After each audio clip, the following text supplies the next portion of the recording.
Hello guys, Hyundai శాంట్రోజింగ్ petrol plus LPG PD inspection అయితే చేస్తున్నా. సో 2010 మోడల్ ఇది. చాలా నీట్ కండిషన్ లో అయితే పెట్టారు. వెహికల్ అయితే చాలా నీట్ గా మెయింటైన్ చేశారు. సో ఈ ఓనర్షిప్ వచ్చేసి సెకండ్ ఓనర్. ఆర్టీఓ ప్రకారం చెక్ చేస్తాయి. సో టైర్స్ అయితే 80% కనిపిస్తా ఉంది అండ్ ఫ్రంట్ వెంచిల్ డ్యామేజ్ అయ్యి కనిపిస్తా ఉంది అండ్ ఎల్పిజి ట్యాంక్ ఇక్కడ కనిపిస్తా ఉంది మనకి. ఇక్కడ చూడండి. So under body running boards అయితే మైనర్ గా డెంట్ అయితే కనిపిస్తా ఉంది. అండర్ బాడీ అయితే చాలా నీట్ కండిషన్ లో అయితే ఉంది. సో ఇంటీరియర్ వచ్చేసి చాలా నీట్ గా అయితే ఉంది. ఇక్కడ చూడండి, ఫ్లడ్ కానీ ఏం లేదు. సో అండర్ సీట్స్ కానీ చూపిస్తున్నాను. రూఫ్ కానీ ఇన్ఫోటైన్మెంట్ కానీ అంతా ఓకే.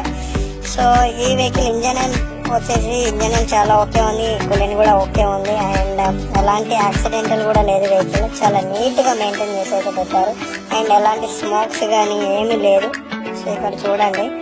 సో ఇంజన్ కండిషన్ అయితే చాలా నీట్ గా అయితే కనిపిస్తుంది. Under body and gear box కానీ ఆయిల్స్ కానీ